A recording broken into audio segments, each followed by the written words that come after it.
We now present For the Record. Welcome to For the Record. I'm Will Keneally on the road here in Wausau, Wisconsin, the city which hosted hundreds of delegates from across the state for the annual Republican convention. Now, we will take you behind the scenes for that convention in just a moment, but a lot to catch up with you on first. We start this week with action out of the state capitol. The state senate this week was back in session, passing a series of bills, including some crime-related provisions. One bill would prohibit anyone convicted of a violent crime from changing their name. Another would help establish a separate court system for drug treatment and court cases dealing with business law. Now, the legislature also approved a slate of tax incentives for a Middleton company, which the governor signed on Friday. The law creates a tax increment district that lawmakers say will help ensure company Thermo Fisher Scientific can remain in Middleton. The governor's office says that will keep upwards of 1,800 jobs in the community. Now, this is all coming against the backdrop of Republicans working to get a tax cut passed before the state budget gets finalized. Senate Majority Leader Devin LeMahieu told reporters this week that he is working with Governor Evers' office to meet and hammer out the details of a possible tax cut. Now, LeMahieu said that the governor's office would need to meet with lawmakers by the end of next week. It's imperative that we meet by the end of next week at the latest to stay on schedule to pass a budget by the end of the fiscal year. It's as simple as that. Time's ticking, fiscal year's coming, end of the fiscal year's coming, and if we're going to work through finance to get a budget passed, we need to meet with the governor next week. If lawmakers And in election news, we have a new candidate tossing his hat in the ring to run for governor. Zachary Roper announced that he will run for the Democratic primary for governor. The Carthage College student from southeastern Wisconsin had previously run for the state assembly, challenging Muskego Republican Chuck Wichgers. Governor Evers has not said whether he will seek a third term next year, telling us that he expects to make a decision after the budget is done. And in Washington, one Wisconsin lawmaker is weighing in on President Trump's plan to reopen the federal prison at Alcatraz. Congressman Glenn Grothman introduced a bill this week that he says will help the president reopen the prison. Grothman's bill would allow the Federal Bureau of Prisons to hire correctional officers faster, which Grothman says will reduce some barriers to reopening that facility. And across the aisle in Washington, Dane County Congressman Mark Pocan got into a heated exchange with Health and Human Services Secretary RFK Jr. Now, the secretary was testifying before the House Appropriations Committee, and Pocan pressed him on vaccines. If you had a child today, would you vaccinate that child for measles? For measles, probably for measles. What I would say is my opinions about vaccines are irrelevant. But would you vaccinate your child for measles? If I answer that question directly, that it will seem like I'm giving advice to other people, and I don't want to be doing that. Our Channel 3000 digital desk caught up with Pocan after the exchange. It was a strange exchange. Let's just put it that way. I truly thought it was a softball and it was just going to provide reassurance for, parents across the country. And instead it turned out to be maybe showing a little more than we need to know about the new Secretary of Health and Human Services. And back up here in Wausau, Republicans from across the state are meeting for their annual state party convention. Now, this is expected to be a rebuilding year for Republicans after that loss in April on the state Supreme Court. Now, for more on the future of the state Republican Party, we sat down with the chair, Brian Schimming. We spoke with him ahead of the convention in Madison. So why Wausau for Republicans here? Yeah, we try to move the convention around the state. We're oftentimes in the Milwaukee area once every couple of years. And so we try to move it around the state so people from all over the state can come as a guest as well, can come and see what a convention had. I've been to dozens of conventions, but it's always fun to talk to people who've never been to one before. So it's their opportunity to do one. And of course, with Wisconsin Republicans, we hosted the national convention last summer. I was just at a Republican National Committee meeting with chairs of all 50 states, and it's still fun listening to how much fun they had when they were in Wisconsin for the RNC convention. So as a homer, as a native Wisconsinite, that was really fun to hear. So what you're saying is you probably couldn't fill the Fiserv Forum in the same way that you guys did last summer? Yeah. Need the president to do that. But that actually was, what was kind of interesting too, is we had so much action last year with the president's race. We were in Milwaukee for the national convention, also for big rallies. We were here in Dane County for a big rally, up in the Wausau area a lot, Green Bay. So the state has seen a lot of Republicans, and they'll see even more of them as we go into next year. So this is kind of an odd numbered year, certainly. I kind of think of it as like an off season for you. What does that mean? What does that look like for the party? Yeah, it's interesting because the off year, you kind of take stock of what's happened. We had a great win with President Trump in Wisconsin in the fall, only the second time in 40 years. Disappointing Supreme Court race, but you kind of restock and gear. What's interesting about this cycle is that ordinarily we wouldn't have had federal races because there'll be no U.S. Senate race next year. It'll be governor's race, attorney general's race. But now, with the likelihood of a new map, a new congressional map, we'll probably have some interesting congressional races. So I kind of want to take your temperature a little bit on this. It seems like Republicans may be in a rebuilding phase after that loss in April in the Supreme Court race. Yeah, we had so much success last fall that rebuilding. Within hours of the April Supreme Court election, I ordered a review of the election front to back. Really, just kind of data lists, campaign messaging strategy. I think that's an important thing to do. I'm never afraid of that. I think that's an important thing to do, and so we'll be doing that over the next 6 weeks or so. But our folks are working already. We're recruiting volunteers for poll worker and poll watcher slots for next year. So we are wasting no time to go for the win next year. We are wasting no time at all.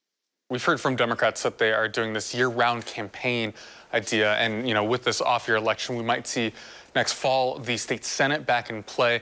What does that kind of year-round campaign look like on the Republican side here?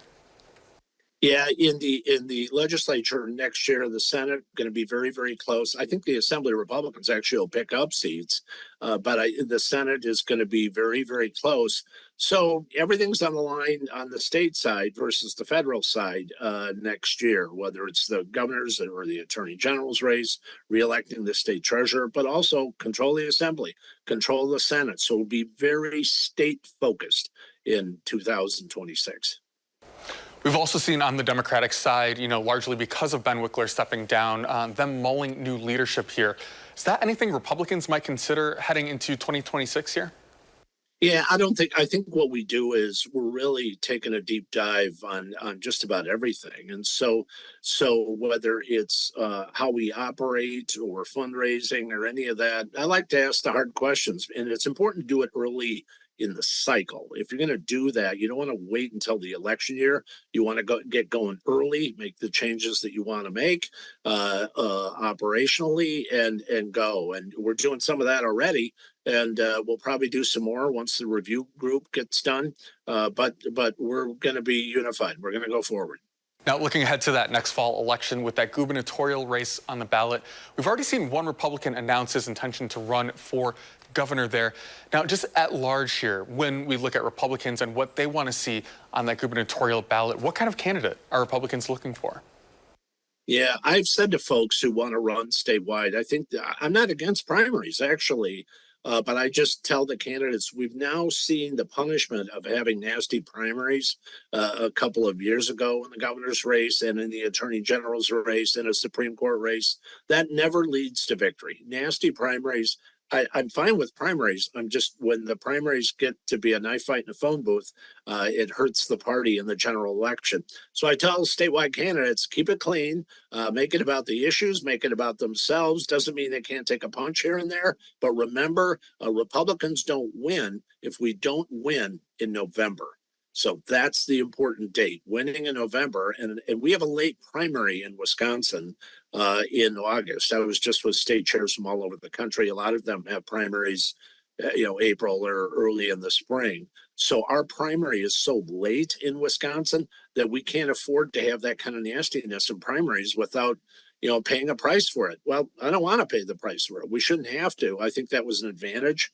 I think it was an advantage for President Trump that there was essentially no primary, and that was over early. Everybody could focus around President Trump. And I tell folks, even with Tammy Baldwin's massive spending advantage over Eric Hovde, she still barely got reelected. So I think the model is there to win. We just have to go do it. Kind of to that point as well, what kind of candidate, what would it take to beat Evers or any other Democrat who runs? Yeah, I mean, Governor Evers is pretty much a low impact governor. He's extremely liberal. I don't know if he runs again or not. What I do know is I like our situation with the Republicans. We've got probably 3 or 4 potential candidates in this primary. We'll see some of them at the convention this weekend. So I advise them all to keep it clean, work hard, and start early. The importance of starting early and getting out there cannot be emphasized enough. So the other thing, when we look at this party convention, it's largely by and for these party insiders, these county delegates coming up to Wausau to weigh in. How would you translate what's happening in Wausau this weekend to the voter who might only show up every 2 or 4 years to the ballot? Right. So we'll have about 600 people in Wausau, and we got about 6 million people in this state. And so I always tell folks it's as great as it is to have this annual reunion, to kick around issues and do things like that. It's not important in a way what happens in the convention hall. It's important in what happens in Madison and Mequon and Mosinee and places all over the state. That's where the elections are won. I always say to folks when I speak at rallies, when the president came in, the election and the win is out there. We just have to go get it. It's not in the convention hall. It's out in the communities across the state. That's where you got to go get the win. We showed that in Ron Johnson's race. We showed it in President Trump's race. The model is there to go win. We just have to go do it. Our sit down there with the Republican State Party Chair, Brian Schimming. When we come back, we take a look at the latest on the arrest of Milwaukee County Judge Hannah Dugan, as well as the national implications of the charges against her. CBS News correspondent Scott McFarland joins us. And later, we share more from our coverage of the Wisconsin Republican Party Convention up here in Wausau. We'll be right back after this.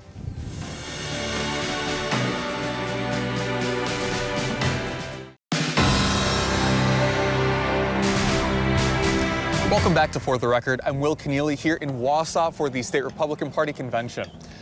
Now, we've been tracking national headlines from this story out of Milwaukee this week, with County Judge Hannah Dugan facing federal charges. Prosecutors allege that she helped a Milwaukee man evade arrest by immigration officials as he was appearing in her courtroom. Now, Dugan was indicted on grand jury charges earlier this week, eventually appearing in court on Thursday to plead not guilty. Now, that spawned protests across the state, including outside the federal courthouse in Milwaukee, as well as in Madison, where community members criticized those charges against her. Our court systems must not become a tool of immigration enforcement. We must protect them as places of justice and fairness. Now, covering that Judge Hannah Dugan story in Milwaukee this week has been CBS News correspondent Scott McFarland. He joined us now with more, and thanks so much for joining us. Oh, it's good to be here, back from Wisconsin, back from 48 hours at that courthouse. I first want to get a sense of why this is such a national story. You can tell this is bigger than just Judge Hannah Dugan. You could tell outside the courthouse in Milwaukee with the crowds of hundreds of protesters that this is a proxy fight over something quite bigger. Whether the Trump administration, whether the executive branch can get involved with making arrests or executing the federal powers inside a local judge's courtroom. I mean, Judge Hannah Dugan, her courtroom's still there, her name's still outside on the 6th floor in Milwaukee, but she has to stand down pending this case. She faces the prospect of prison time in this case. She's pleaded not guilty. She's going to tend to the criminal matter over the next few months. But the bigger question is, should the administration have the ability to prosecute a judge for not following what they say were the executive branch's orders? That's an issue that's going to go far and wide, well beyond just Wisconsin. So certainly this is not the first tussle, so to speak, that we've seen between the Trump administration and the judiciary. And for example, we saw the U.S. Supreme Court earlier this week hear a case challenging birthright citizenship. But for this Milwaukee example, have we seen anything like that anywhere across the country at all? Now, this is still a unicorn case in Wisconsin. Haven't seen it replicated yet, but that's kind of the issue here, isn't it? Is this going to be a first case where a judge is prosecuted for allegedly obstructing federal agents, immigration agents, or is this going to be the last one? Because this has the potential to be a model for future cases, future investigations and prosecutions, or a deal breaker, where a line is drawn in the sand and that the administration is dissuaded from trying this again. That's why there's outsized interest, and there will remain outsized interest over the next few months. Judge Dugan is set to go on trial in Milwaukee July 21st. There are pretrial hearings set for July 9th. The protesters told me they're going to be out there for each and every hearing in this case, a status conference, a pretrial motion, jury selection, whatever have you. The interest is not going to wane in this case. At least there's no indication right now it's going to wane. Scott McFarland, thank you. When we come back, we take you inside the convention hall for a behind-the-scenes look of the State Republican Party convention in Wausau. We'll be right back after this.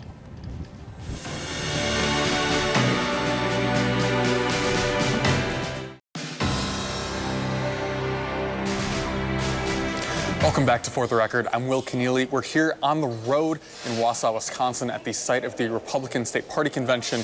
Now, as you can see behind me, it's just wrapping up here. People are taking down the signs.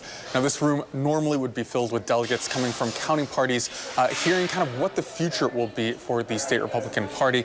Now, as we've been talking throughout the show, one of the key themes is how Republicans are looking to move forward from that loss in the April State Supreme Court race ahead to those crucial midterms that will see the governor's mansion back on the ballot in the fall of 2026. Now, one of the top elected Republicans across the state here is U.S. Senator Ron Johnson. Now, he offered this as a possible solution for how Republicans can rally. Let's face it, as much as many would want Donald Trump to be on the ballot again, he won't be. He won't be. And we're going to have to figure out how we win without Donald Trump on the ballot here in Wisconsin. So that's just a hard truth. We're going to have to figure that out. Again, I think Terry and Pam covered this, but the other problem is the disunity, the strifes, the squabbles within our county parties. We've always had them, and people are people. There's always power struggle, but I have to admit, in the 15 years since I entered this political process, I've never seen as many squabbles. That Republican senator from Oshkosh there. Now back closer to our neck of the woods in southern Wisconsin is Western Wisconsin Congressman Derek Van Orden. Now he took the stage as well to offer this advice for how Republicans can move forward to those crucial 2026 midterms. We've got Turning Point fighting with us. We've got individual groups around the world fighting amongst ourselves. Americans for Prosperity, these are all great people. They're all great Americans. You're great Americans. So if we are going to make sure that the 77 million Americans that voted for Donald J. Trump, including 1.7 million Wisconsinites, yeah, we put it over the top. That's true. If we are going to make sure that we are not disenfranchised, then we are going to put aside our petty squabbles, or we will lose. Now, one of the other opportunities that we get while we're up here as political reporters is we get to actually interact and ask questions to these congressmen as they're up here for that state party convention. Now, Derek Van Orden, he's been at odds with his own party over the SNAP benefits, that's food stamps, for example, that are controlled by the federal budget in D.C. We asked him about that and what the end goal is for Wisconsinites. What you'd want, kind of the end goal for SNAP benefits coming out of D.C. Any single American citizen that is legally receiving SNAP benefits should not see a single reduction in their SNAP. Nothing. There are going to be some pay cuts for some people because there are people that are receiving SNAP benefits in Minnesota and Wisconsin at the same time. They're going to see a 50% pay cut. There's people that are getting SNAP benefits in Minnesota, Iowa, and Wisconsin at the same time. They're going to get a 66% pay cut because that's unlawful. And that's in the budget reconciliation bill. The states have to talk to each other and get this done. But if you're a veteran, if you're a single mom, if you are on Medicaid, Medicare, Social Security, you're not going to see a reduction in your benefits. Now, what the Democrats are doing, they're very, very clever on how they lie to people. So if there's a cut to Social Security, it's going to be a cut to the bureaucracy so that that program can last in perpetuity and people can actually have an increase in benefits. But right now, these bureaucracies are so incredibly bloated, it actually reduces the ability for our people who are most in need to get the benefits that they have earned as an American citizen.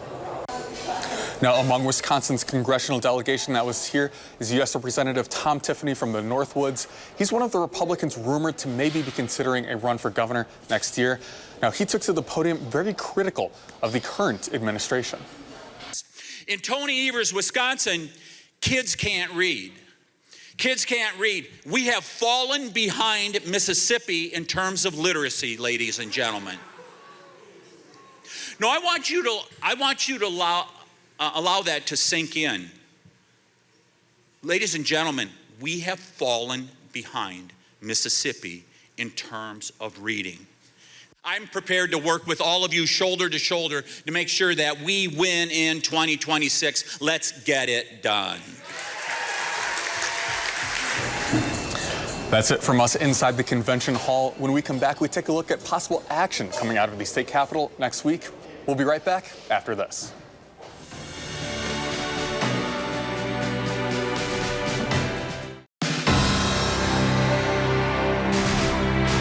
Welcome back to For the Record. We're on the road this week up in Wausau for the State Republican Party convention. Now, one final note to leave you with this week. Our sources inside the Capitol tell us that we are likely to see the State Budget Writing Committee continue their work on the next two-year spending plan this coming week. Now, again, ideally, they would wrap up all their process for that by the end of June, ahead of that July 1st fiscal year deadline. That does it for us this week. I'm Will Keneally. Have a great rest of your weekend.